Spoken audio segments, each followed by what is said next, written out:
Hey guys, welcome to Quinian's Budget Crafts. So the next team in the book here is Idris. Somebody had mentioned slime. Don't think I forgot about you or ignored your comment or whatever. Slime is next in the thing. I'm just trying to go, the way it's presented in the book.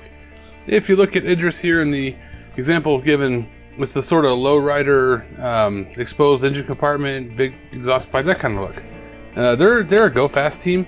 Their perk classes are precision and speed. I never really mentioned perk classes before, but in the case of Idris, if you did want to get into that, those would both be really helpful for these guys. They also get Nitrous Addict, which allows them to get nitros at half the cost, which is really cool, and some other stuff that's more in-depth game mechanics. It depends on how deep you're going, but we're trying to keep it simple. For the purpose of this, we're just going to stick with the Nitrous Addict and kind of ignore the other stuff for now. But I don't want to do another go fast team like who was back here? Yeah, Miyazaki. They're a go fast team, just sort of Fast and Furious look. So with this one, I decided to do something a little different here.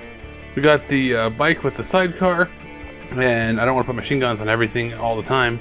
So this time I've got a big old giant gun here. We're gonna call that one a bazooka. Got the performance car here. This Hot Wheels car kind of has like a little roll cage thing on it, so I'm gonna do the roll cage upgrade. And a minigun and a dropper. And then this one I'm going to do as a drag racer with a flamethrower. We also haven't done drag racers yet.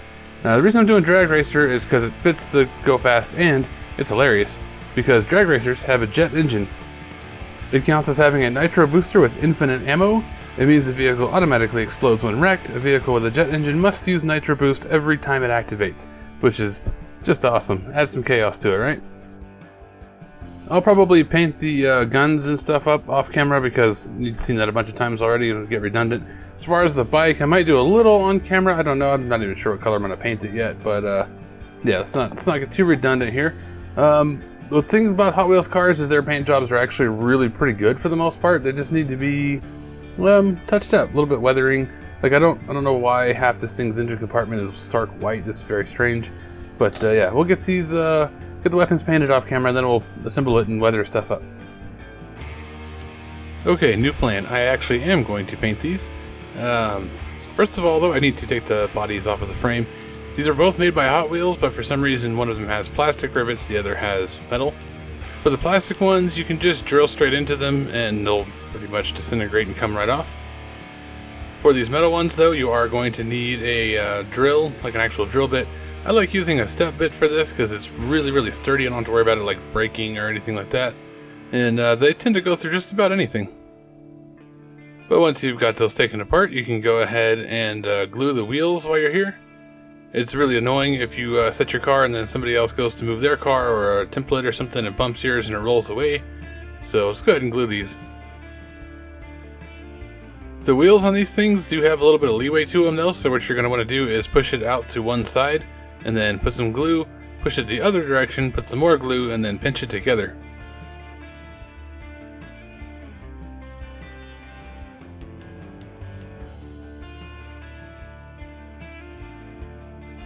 I'm not going to worry about sanding these bodies or anything. I'm just going to spray them with some flat gray primer. That seems to work pretty well. And that engine section that was white, I just sprayed that with some Rust-Oleum metallic silver. It works really, really well. Nice and shiny.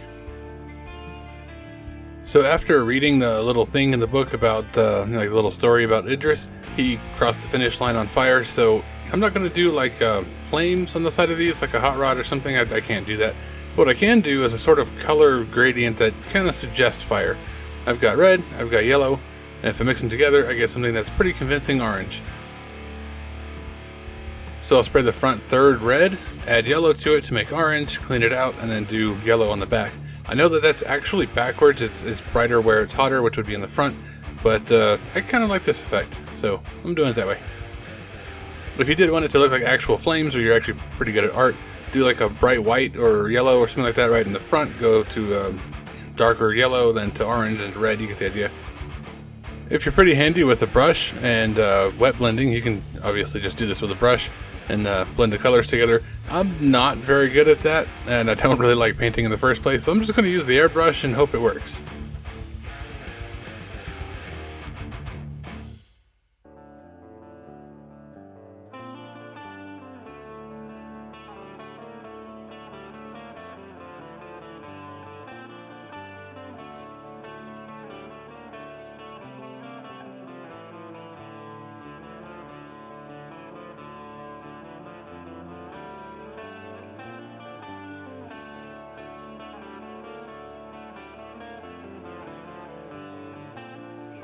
So I got a little too carried away with the orange and the yellow, so I went back through with the red and just did some highlighting around the edges.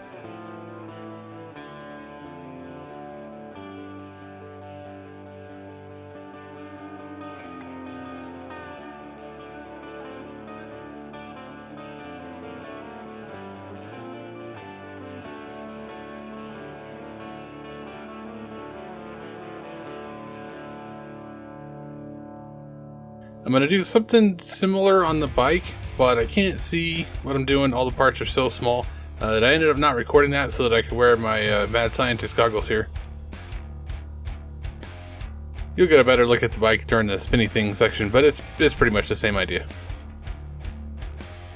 Then I went through and repainted the performance car's roll cage in silver so that it stands out a little bit. And now we can reassemble these. It's pretty simple. If you didn't over drill the little pegs for the rivets, you can just super glue it back in place, even the metal ones. As for the weapons, I'm not going to do the magnet thing that I like to do. I'm just going to glue these straight on. It's pretty self-explanatory. Just put a little glue on there and stick them where they go. As long as where you're trying to glue them is as flat as the bottom of the guns, you'll be fine. For the one on the bike here, I did have to make a few adjustments to make it fit how I wanted. Which I probably should have done before I painted, but doing the adjustments where you can't see it, like it's going to be glued on that spot anyway, so as long as you don't have to worry about repainting, that'll be fine. Wanted it to look like the guy's hands that are supposed to be holding like a gun or whatever is actually holding this thing, so went ahead and cut the little pintle off the front of the bike and the grip off the gun so that I could kind of wedge it together. Once the glue dries, I'll go through and dry brush it with some silver to get like the scratch lines and worn paint, that kind of thing. I already did that on the guns when I was painting them. For the dry brush on this though, I'm doing something a little different. I'm using a smaller brush with very long bristles. That way anywhere that like the paint's like stuck to one bristle real hard or something, it'll get a real thin like scratch look almost. If at all possible, you always want to try and drag the brush in the direction that whatever color you're applying makes sense. Like in this case, it's scratches. So they'd most likely be coming from the front going towards the back of the car. So just drag it that way wherever you can, and then hit up any other spots that might need just a little bit of silver here and there. If there's really not a lot of paint on your brush, you can kind of push it in and then like scrub a little bit to get what looks like just worn paint. If you have too much on your brush, that's a good time to go ahead and do the edge highlighting.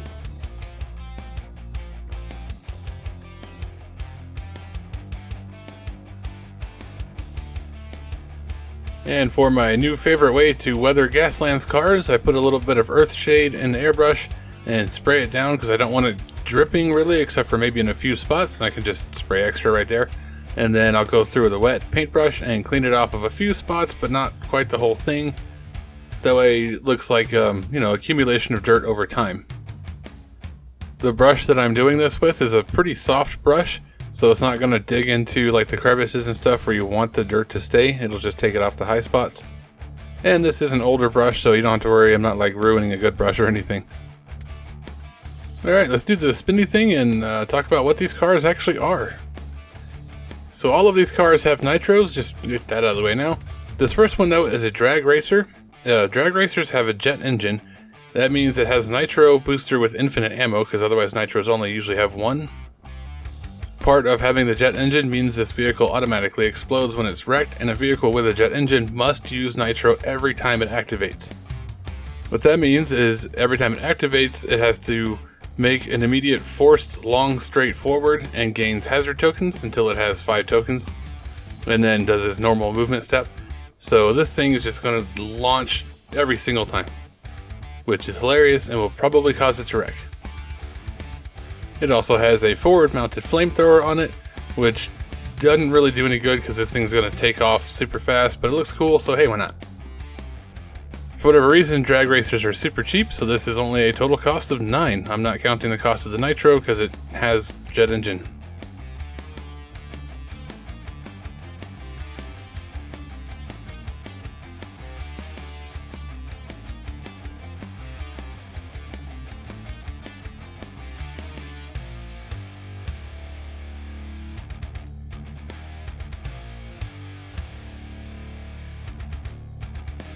So the next one is a bike with a sidecar. It has full throttle, just for being a bike. Full throttle lets it use a long straight movement template in any gear, which is pretty cool. So the bike can also take off super fast just right out of the gate if it wants to without using the nitro.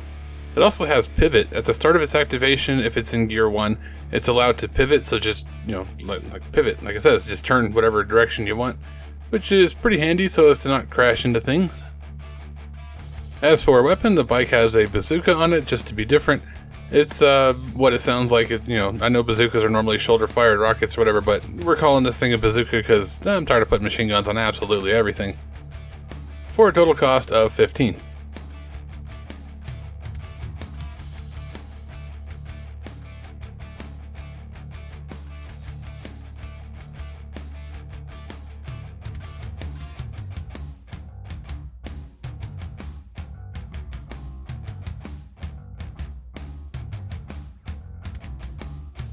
Speaking of that though, the next one here that kind of looked like a tank before I painted it, we're going to call this a performance car. The reason I went with a performance car is because I wanted it to have a max gear of 6, and well, there's not too many options for that. For whatever reason though, performance cars are crazy expensive to compare to drag racers, so there's that. This one's going to be expensive. This one, because the model had a roll cage on it, I decided to put the roll cage upgrade on it. There's no rule saying I can't. What the roll cage does is when the vehicle flips, it can choose to ignore 2 hits from the flip, so it's a thing, whatever. It's got a smoke dropper on the back, which just blinds people, and of course nitro. And then the gun on top is a minigun because it looks cool. Like I said though, performance cars are expensive, so the cost of this thing is 27. If you were going to run a low-cost sort of team, like a max cans of 30 or something, you could do the drag racer and the bike, no problem at all, and then you'd still have some room to take some of the other perk upgrades from their perk classes. Might get into that at some point, but we'll still keep it simple for now.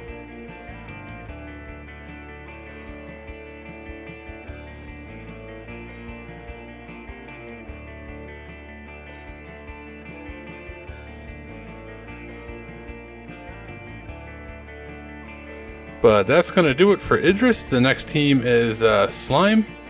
I've already got some super cool buggies picked out for those guys. The bike with the sidecar that I used here, that is linked down below if you guys want to pick that up. That modeler also has some other really cool stuff. But of course, as always, thanks for watching everyone. Don't forget to like, share, comment, subscribe, and I'll catch you in the next one.